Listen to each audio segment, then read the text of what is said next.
covering every county. This is your statewide newscast, Arkansas Today. Good Monday afternoon. I'm Mallory Brooks. Thanks for joining us for Arkansas Today. We begin in Louisiana, where 3 historically black church buildings have suspiciously been burned to the ground, all within 2 weeks and just a few miles apart. The FBI and ATF now joining that investigation. The first went up in flames on March 26th, the second on April 2nd, the third 2 days later. But so far, the fire marshal has not disclosed a motive and has stopped short of calling the fires arson or hate crimes. We do believe that crimes have occurred. We believe that the 3 fires obviously are not coincidental. They are related. One of the churches stood for 145 years. Authorities are looking into a 4th incident, a fire set at a church 3 hours away, but so far no connection. A part of a growing mystery that has the community on high alert. A Blytheville man killed Sunday night in an officer-involved shooting. According to Arkansas State Police, an officer was investigating a disturbance call at a convenience store around 11:30 Sunday night. Police say 35-year-old Marza Scott attacked the officer and the officer shot Scott. He later died at the hospital. State police are now investigating the shooting. American Airlines says they are extending the cancellation of flights that have used the Boeing 737 MAX 8 plane into June. About 90 flights a day using that 737 plane will remain canceled through June 5th. The move following grounding of the plane by many countries after 2 deadly crashes within 5 months, sparking concerns over an anti-stall control system. Boeing will also cut production of 737 aircrafts by about 20%. The U.S. Postal Service is issuing a new commemorative stamp honoring the late President George H.W. Bush. The Forever stamp will be released on June 12th, the late president's birthday. The portrait of Bush 41 was painted by artist Michael J. Dees based on a 1997 photograph.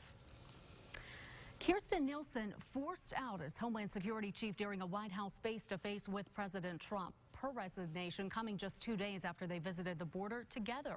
NBC's Hallie Jackson reports on the growing tension that led to her resignation and what it means for national security, immigration, and the wall.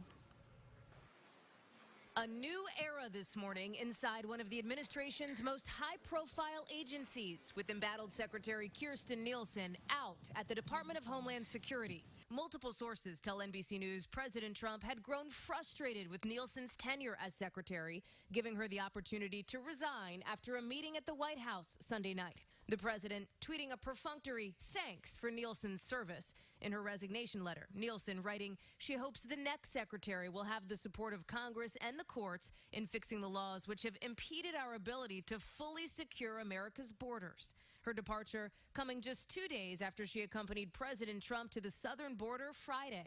Nielsen had become the face of the president's most controversial immigration decisions, publicly defending, for example, the separation of families along the border last summer. We never had a policy for family separation. What we did do was we applied the law equally to anybody who broke it.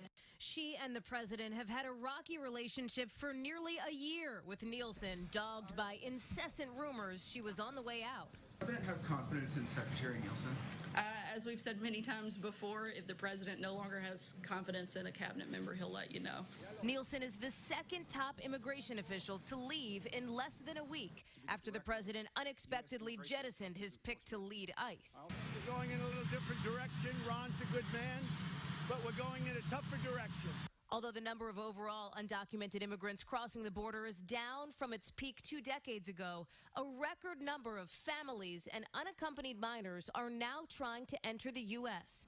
Allies of the president have been urging a more hardline approach, privately and publicly. House Speaker Nancy Pelosi overnight saying it is deeply alarming that the Trump administration official who put children in cages is reportedly resigning because she is not extreme enough for the White House's liking.